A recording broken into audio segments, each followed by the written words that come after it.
Halo, selamat pagi. Bertemu lagi dengan saya Pak Tian, yang kita memasuki setelah pembahasan bab keempat, kita masuk bahasan bab kelima, yaitu Sumpah Pemuda dalam Bingkai Bhinneka Tunggal Ika. Dan selamat bagi kalian karena sudah melalui tahap ujian PTS dengan baik dan benar, dan semoga hasilnya memuaskan. Perlu kalian ketahui bahwa Bhinneka Tunggal Ika itu diartikan sebagai berbeda-beda tetapi satu jua, di mana kita memiliki segala perbedaan, memiliki segala kelebihan baik kekurangan.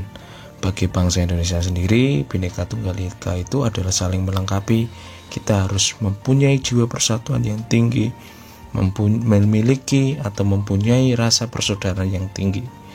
Maka dari itu, Bhinneka Tunggal Ika itu sangat penting bagi kita demi kelangsungan hidup berbangsa dan bernegara. Secara harafiah, dalam kitab Sota Soma yang ditulis oleh Empu Tantular pada abad ke-14 di masa kerajaan Majapahit, mengandung arti Bhinneka Tunggal Ika. Bhinneka adalah beragam, tunggal adalah satu, ika itu adalah beragam satu itu. Maka dari itu, Bhinneka Tunggal Ika itu sudah ada sejak masa kerajaan-kerajaan Hindu-Buddha dan dilestarikan oleh masa-masa di masa sekarang ini oleh bangsa Indonesia.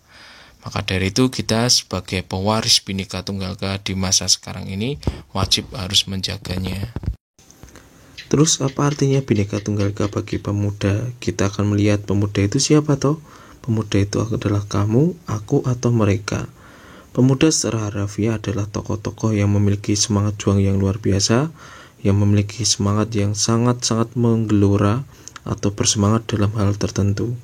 Maka dari itu pemuda itu menjadi tulang punggung bagi bangsa Indonesia untuk tetap mempertahankan kehidupan berbangsa dan bernegara. Menurut Undang-Undang Nomor 40 Tahun 2009 tentang Kepemudaan, dalam pasal 1 dinyatakan bahwa pemuda adalah warga negara Indonesia yang memasuki periode penting pertumbuhan dan perkembangan yang berusia 16 tahun sampai 30 tahun.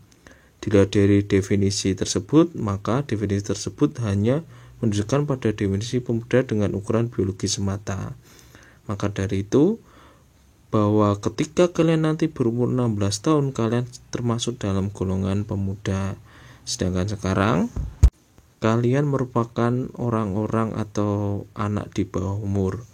Maka pada usia 16 tahun kalian akan memiliki sebuah semangat yang luar biasa sekali untuk mencari jati diri kalian, ingin menjadi apa, ingin seperti apa. Maka dari itu pemuda-pemuda pada zaman dulu juga semangatnya sangat luar biasa sekali, ingin mencari jati diri. Mereka membentuk sebuah organisasi-organisasi yang bertolakan atau berkepentingan untuk kemerdekaan berbangsa dan bernegara. Mereka memiliki jiwa semangat dan juang tinggi. Maka mereka berusaha untuk berjuang demi kemerdekaan Indonesia. Maka dari itu tokoh atau peran penting dalam kemerdekaan Indonesia itu adalah kaum pemuda yang memiliki semangat juang yang luar biasa sekali, tak kenal lelah dan tak kenal namanya rasa takut dalam memperjuangkan hak dan kewajiban mereka. Dengan semangat yang luar biasa sekali, maka mereka membentuk sebuah organisasi-organisasi yang menaungi kehidupan mereka atau aspirasi mereka. Yang pertama adalah Sugondo Joyo Puspito sebagai ketua dari PPI atau Perhimpunan Pelajar-Pelajar Indonesia. Yang kedua adalah Raden Mas Joko Marsaid, ketua dari Jong Java atau Pemuda Jawa. Yang ketiga adalah Muhammad Yamin yang menjadi ketua dari Jong Sumatra Nenbon atau Pemuda Sumatera. Yang keempat adalah Amir Syarifuddin yang merupakan dari ketua dari Jong Batak Bon atau Pemuda Batak. Yang kelima adalah Johan Muhammad Chai, ketua dari Jong Islamenten Bon atau Pemuda Islam. Yang keenam adalah R. Kadja Sungkana atau ketua dari Pemuda Indonesia. Yang ketujuh adalah Senduk, merupakan dari Jong Celebes ketuanya, dan Johannes Lemena adalah Jong Ambon. Dan yang kesembilan adalah Rojani Suud atau Pemuda Kaum Betawi. Menurut kaum pemuda, dengan terbentuknya sebagai organisasi-organisasi dan diprakarsai oleh tokoh-tokoh pemuda pada saat itu, mereka mempunyai keyakinan bahwa aspirasi mereka, perjuangan mereka melalui organisasi ini akan mencapai sebuah titik yang luar biasa sekali. Karena dengan organisasi tersebut, Mereka berusaha untuk menggapai sebuah impian, yaitu Indonesia merdeka. Dengan organisasi tersebut mereka dapat mengguncang dunia, yang menjadikan pemuda-pemuda Indonesia itu menjadi salah satu tokoh-tokoh besar pada saat itu. Salah satunya itu adalah Muhammad Yamin yang menjadi pemrakarsa atau perumus dasar negara kita, yaitu Pancasila. Ada menjadi Amir Syarifuddin, nanti menjadi Perdana Menteri Indonesia. Dengan adanya organisasi tersebut, maka muncul nanti seseorang yang akan menjadi seorang proklamator. Dua sosok maksud saya, yaitu Insinyur Soekarno dan Muhammad Hatta. Nah, kedua tokoh tersebut itu merupakan tokoh-tokoh pemuda pada saat itu, menjadi cikal bakal sebuah orasi-orasi, menjadi cikal bakal sebuah inspirasi yang mereka inginkan sebagai perwakilan dari Sabang sampai Merauke, bahwa Indonesia itu menginginkan untuk sebuah perubahan yang menjadi dasarnya, yaitu kemerdekaan. Perubahan tersebut bisa berdasarkan dari mata pencaharian, bisa dari intelektual, ataupun dari perekonomian mereka yang didasari dengan dasar persatuan. Maka kaum pemuda membentuk organisasi, dan nantinya kaum pemuda akan membuat sebuah aspirasi dengan cara salah satunya adalah adanya rapat kaum pemuda yang nanti puncak acaranya menjadi Sumpah Pemuda. Kongres pemuda ini didasari rasa ingin mereka itu ingin merdeka atau ingin melepaskan diri dari pihak penjajah. Mereka sepakat mereka akan meninggalkan semua organisasi-organisasi yang mengatasnamakan kedaerahan. Mereka akan berusaha untuk bersatu menjadi Sumpah Pemuda, yang salah satu isinya adalah berbangsa satu, yaitu bangsa Indonesia, berbahasa satu, yaitu bahasa Indonesia. Sumpah Pemuda ini akan menjadi tonggak perjuangan mereka, menjadi salah satu ciri mereka dalam berjuang melawan penjajahan dengan cara intelektual atau dengan cara yang lebih terpelajar. Puncak dari perjuangan mereka atau menjadi batu loncatan perjuangan mereka itu adalah Kongres Pemuda pertama dan Kongres Pemuda kedua. Di Kongres Pemuda kedua inilah kita untuk pertama kali mendengarkan lagu Indonesia Raya yang diciptakan oleh Wakil Rudolf Supratman atau sering dikatakan sebagai W.R. Supratman. Maka dengan muncullah tokoh-tokoh pemuda ini, perjuangan Indonesia semakin hari semakin lebih bervariasi atau lebih bersemangat dalam melepaskan diri dari penjajahan. Berikut adalah salah satu tokoh pemuda pada angkatan 45 atau penyair angkatan 45 yang terkenal dengan puisi yang berjudul Aku. Berkat puisinya itu ia memiliki julukan si binatang jalang.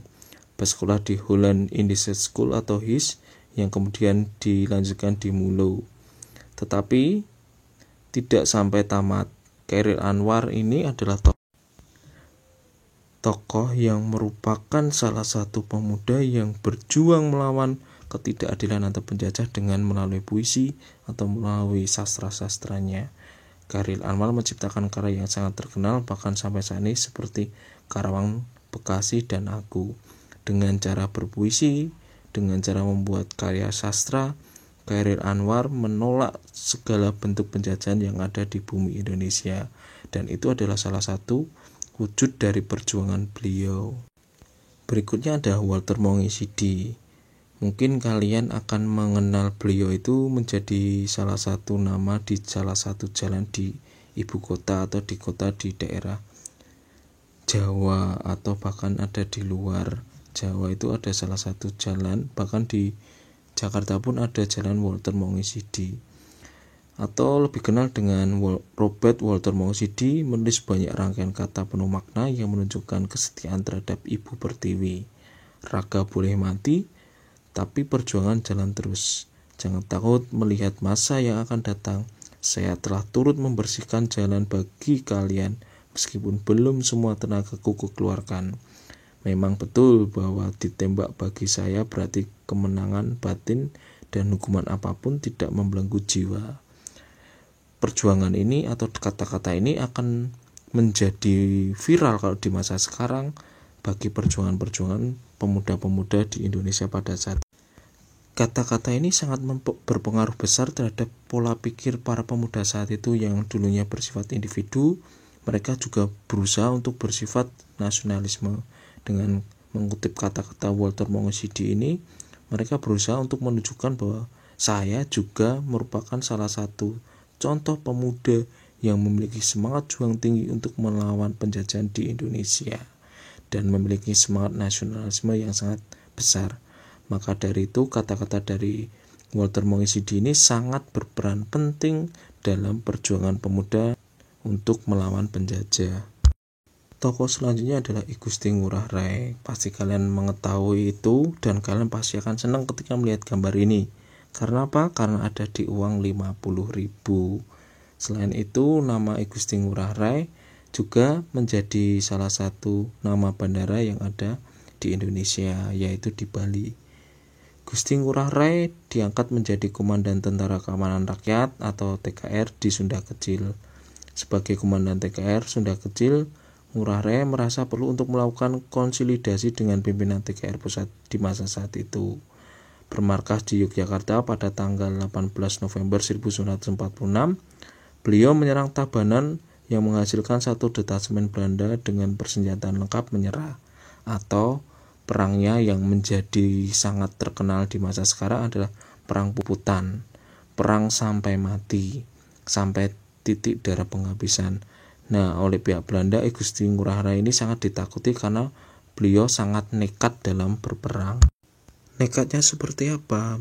Ketika penyerangan Belanda kedua dalam kurun waktu beberapa tahun di Bali, atau bulan malah hitungannya, I Gusti Ngurah Rai ini ketika sudah dikepung, dia tidak pernah menyerah. Dia lebih baik mati dan lebih baik pulang tanpa nyawa untuk mempertahankan NKRI. Maka dari itu Belanda itu sangat-sangat menghormati I Gusti Ngurah Rai ini karena dia tidak mau menyerah terhadap perlawanan yang diberikan oleh Belanda sampai akhir hayatnya. Saya rasa pembelajaran hari ini cukup dan akan saya tutup dengan pertanyaan refleksi. Seperti yang saya tulis di video ini, apa yang kamu hadapi di masa sekarang, mungkin itu akan menjadi sebuah tantangan bagimu untuk meraih sebuah kemerdekaan. Seperti halnya para pemuda di saat itu yang menghadapi penjajah-penjajah di Indonesia. Mereka juga tidak tahu apa yang harus mereka lakukan, tapi pada akhirnya mereka tahu apa yang harus dilakukan. Maka dari itu saya mengajak kalian harus mengetahui apa yang kalian hadapi atau yang kamu hadapi. Dengan mengetahui apa yang kamu hadapi, semoga kalian bisa memiliki jalan atau solusi untuk meraih masa depan yang lebih baik, atau cita-cita kalian bisa tercapai pada suatu saat nanti. Dikutip dari kata-kata dari presiden pertama kita, yaitu Soekarno, beri aku 10 pemuda, aku akan mengguncang dunia. Dari situ kita bisa meyakini bahwa pemuda itu menjadi garda terdepan. 1000 orang tua bisa bermimpi, 1 orang pemuda bisa mengubah dunia, kata Soekarno. Maka dari itu saya mengajak kalian semua untuk menjadi 1 pemuda yang bisa mengubah dunia, atau menjadi 10 pemuda yang bisa mengguncang dunia. Viva Republik Indonesia, merdeka, semangat untuk para pemuda di Indonesia.